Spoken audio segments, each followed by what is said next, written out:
नमस्कार साथियों, मैं सुदीप वाजपेयी, पूर्व प्राचार्य नवोदय और केंद्रीय विद्यालय के आईआईटी जेएनयू और एनसीईआरटी शाखा अपने इस चैनल में आपका स्वागत करता हूं। बच्चों, आज का हमारा टॉपिक है marking scheme for class 12th English paper number 301 कि उसका वेटेज क्या है, मार्किंग स्कीम क्या होती है, कैसे नंबर अलॉट होते हैं और क्या आपको करना होता है कि आप अच्छे नंबर ला सकें। तो जैसा आपको मालूम है कि आपका जो टोटल मार्क्स एलोकेशन होता है 80 + 20 में होता है आउट ऑफ 100। 20 मार्क्स आपके स्कूल लेवल पे होते हैं और 80 मार्क्स का आपका पेपर होता है। अब 80 मार्क्स के पेपर में वेटेज जब आपको मालूम होगा तो आप उसके मुताबिक अपनी तैयारी कर चुके होते हैं और पेपर वैसे ही अटेम्प्ट करते हैं। तो आपका पेपर 3 सेक्शन में होता है। English score, section A for reading comprehension to test your reading skill and comprehension, paper B your writing skill to test your creative writing, and section C literature to test and to check your comprehension level of literature. तो चलिए शुरू करते हैं। Total पूरा paper आपका 13 questions में divided होता है। रीडिंग स्किल में 2 क्वेश्चन होते हैं ऑफ 22 मार्क्स। एक क्वेश्चन होता है 12 मार्क्स का जो कि लिटरेरी पैसेज होता है और उसमें 1 2 ऐसे करके मैक्सिमम 2 मार्क्स का क्वेश्चन होता है और अदरवाइज एक एक नंबर के क्वेश्चन होते हैं। आपको पढ़ना है और उनके आंसर देने हैं। मैं आपको बता दूं, और दूसरा क्वेश्चन फैक्चुअल पैसेज का होता है 10 मार्क्स, वो भी सेम होता है। तो मैं आपको बता दूं कि कैसे आप अनसीन पैसेज और रीडिंग कॉम्प्रिहेंशन को करें कि आपको बड़ा इजी लगे और कैसे अच्छे मार्क्स लाएं। इसके लिए हमारा एक अनदर टॉपिक जो मैंने अपने चैनल पे डिस्कस किया है कि how to develop your reading comprehension, अपठित को कैसे करें कि आप पूरा का पूरा रीडिंग कॉम्प्रिहेंशन अच्छे से अटेम्प्ट कर पाएँ। उसको जरूर देखिए, आपके लिए बड़ा मददगार होगा। सेक्शन बी आपका होता है क्रिएटिव राइटिंग स्किल का। It is of 18 marks. Out of 18 आपके 4 क्वेश्चन इसमें होते हैं।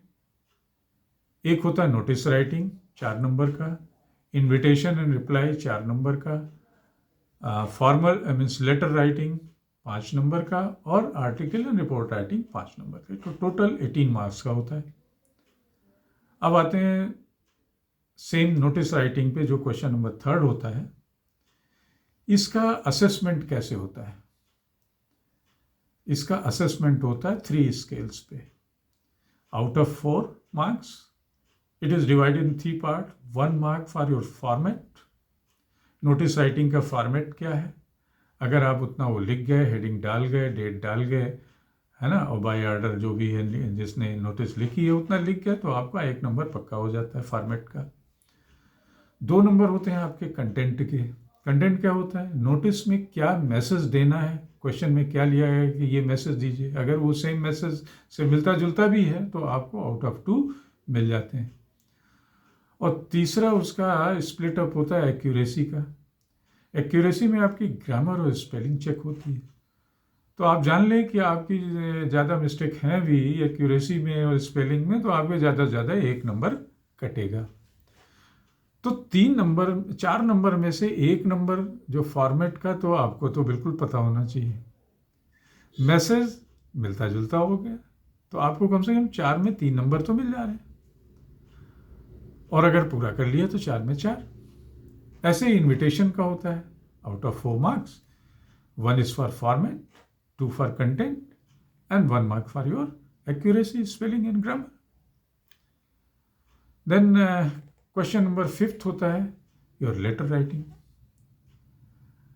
The split up of marks in letter writing out of 5 is like 1 for your format, सब में format 1 mark, then 2 for your content, जैसा अभी पीछे के 2 में आ गया, 2 for your content, 1 mark for your organization, organizing your article or letter or whatsoever.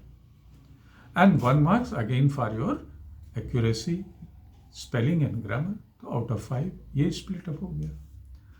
अब लेटर में फॉर्मेट का क्या रोल होता है, क्या करना होता है? आपको अपना एड्रेस डालना है, डेट डालनी है, रिसीवर्स एड्रेस डालना है, सब्जेक्ट डालना है, सैल्यूटेशन डालना है और लास्ट में कॉम्प्लीमेंट्री नोट डालना है.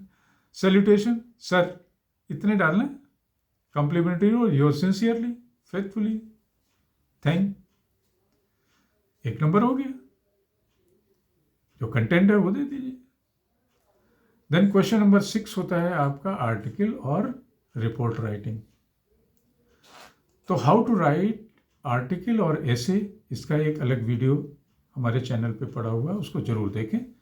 इसके बाद आपको लगेगा कि आर्टिकल राइटिंग दुनिया की सबसे इजी चीज़ है और आप पाएंगे कि ये तो किसी भी टॉपिक पे आप लिखने को तैयार हैं. तो वो देख लें. अब आर्टिकल राइटिंग का भी स्प्लिट अप वही लेटर की तरीके से होता है. 1 2 1 1 1 for content, 1 for your format. Article में फॉर्मेट क्या होता है? एक हेडिंग होती है और एक उसका लिखने वाला होता है. कंटेंट जो आप बॉडी ऑफ द लेटर होता है. 1 for your organizing and last 1 for your spelling and grammar. काटो मेरे स्पेलिंग में नंबर, काट 1 नंबर, बाकी तो सब मैं लिख रहा हूँ. तो ये चीज़ें हैं. अब उसमें हमने एक फार्मूला बनाया है व्हाट, वाई एंड हाउ और उसके डिफरेंट सेगमेंट्स आप बॉक्सेस में कर जाते हैं. आप आर्टिकल लिख जाते हैं, रिपोर्ट लिख जाते हैं. तो ये रहा आपका creative writing skill section B. अब आते हैं सेक्शन सी पे. सेक्शन सी में CBSE ने आपको 40 मार्क्स का ये पेपर, ये सेक्शन रखा है 40 मार्क्स का. अब 40 मार्क्स में एक प्रॉपर डिवीजन है. इसमें आपकी 2 बुक्स हैं. One is flamingo and another is Vistas. एक मेन टेक्स्ट बुक है, एक सप्लीमेंट्री नोटबुक है, टेक्स्ट बुक है. तो क्वेश्चन नंबर 7 आपका पोएट्री सेक्शन का होता है. पोएट्री कॉम्प्रिहेंशन, इसको सीन कॉम्प्रिहेंशन भी बोल सकते हैं. क्वेश्चन नंबर 8 आपका प्रोज होता है, इसको भी सीन बोल सकते हैं. नंबर 9 भी प्रोज होता है, इसको भी सीन बोल सकते हैं. विस्टास और फ्लेमिंगो से ये सब होते हैं. देन क्वेश्चन 10 आता है, उसमें ऑप्शंस होते हैं. अब जब आप अपने पेपर को how to write your paper well हमारे इस चैनल पे दिए गए उसको देखेंगे वीडियो को, तो आप पाएंगे कि ये कितना इम्पॉर्टेंट होता है जहाँ पे ऑप्शंस हैं. कभी कभी क्या मिस्टेक होती है कि क्वेश्चन नंबर 10 में जैसे क्वेश्चन लिखा है, 6 क्वेश्चन दिए गए और डायरेक्टिव्स हैं कि आंसर एनी 5.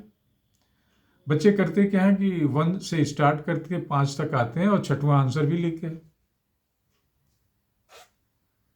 टाइम वेस्ट हुआ. कभी कभी बच्चों ने किया क्या कि 3rd वाला नहीं आ रहा था, उसको भी लिखना पड़ा और लास्ट वाला फिर से आ रहा था, 100% आ रहा था. तो जो 100% आ रहा था वो छूट गया. तो उसको थोड़ा सा, ये बहुत इंपॉर्टेंट है जहाँ पे ऑप्शंस हो, थोड़ा सा सोच के टिक करिए और फिर लिखिए. क्वेश्चन नंबर 11 आपका आता है आंसर एनी 2 आउट ऑफ 3 या 4 and it carries 2 marks. Total 4 marks. 2 question, 2 answer हैं तो 4 नंबर. अनदर क्वेश्चन नंबर 12 आता है कि 2 ऑप्शन होंगे, आंसर एनी 1 एंड यहाँ पे लॉन्ग आंसर होता है. 5 मार्क्स आंसर होता है. 120 to 150 वर्ड की वर्ड लिमिट होती है. तो जब 5 मार्क्स है तो उसमें क्या करना है? हमने टाइम मैनेजमेंट में बताया था कि आपके पेपर, अगर आपका 80 मार्क्स का पेपर है और 180 मिनट आपके पास होते हैं, 3 घंटे, तो हर नंबर पे 2 मिनट आपको डिवोट करने. 5 नंबर का क्वेश्चन है 10 मिनट में लिखिए. 2 नंबर का क्वेश्चन है 4 मिनट में लिखिए. 4 नंबर का क्वेश्चन है 8 मिनट में लिखिए. आपका पेपर वेल बैलेंस्ड होता है. और लास्ट क्वेश्चन नंबर 13 भी आंसर एनी 1, ये भी वही लॉन्ग आंसर होता है. ये भी 5 नंबर का होता है। इसमें भी कंटेंट फॉर्मेट और ये सब चीज़ें जो भी सब देखी जाती हैं। तो ये तो 80 मार्क्स का आपका पेपर हो गया। और 20 मार्क्स आपको स्कूल से मिलते हैं, जिसमें 10 मार्क्स आपके रीडिंग और लिसनिंग के होते हैं और 10 मार्क्स आपके होते हैं प्रोजेक्ट और वाइवा के, आपके साक्षात्कार के। तो ऐसे 100 नंबर होते हैं। तो 100 में कोशिश करिए 20 में 20 तो आपको स्कूल में मिले, और 80 में अगर आप ये स्टेप्स फॉलो करेंगे और आपकी स्पेलिंग मिस्टेक्स वाले बहुत करने वाले अगर आप बच्चे हैं, तब भी आउट ऑफ 80 आपको 65-70 से कम नहीं मिलने वाले हैं। अगर स्पेलिंग मिस्टेक्स नहीं है तो इंग्लिश में पूरे नंबर आप पाते हैं। तो इस तरीके से आप अपने वेटेज को जानें, उसके मुताबिक आप तैयारी करें और पेपर में लिखें। हमारा ये सेगमेंट में इसके पहले मैंने एक वीडियो डाला है, how to write paper in the exam to achieve 100 out of 100 marks. इसको ज़रूर देखें, और साथ में अगर हमारे चैनल को आपने सब्सक्राइब नहीं किया है तो सब्सक्राइब करें, शेयर भी करें, और हमें अपने और भी टॉपिक बताएं जिस पे हम आपसे बात कर सकें।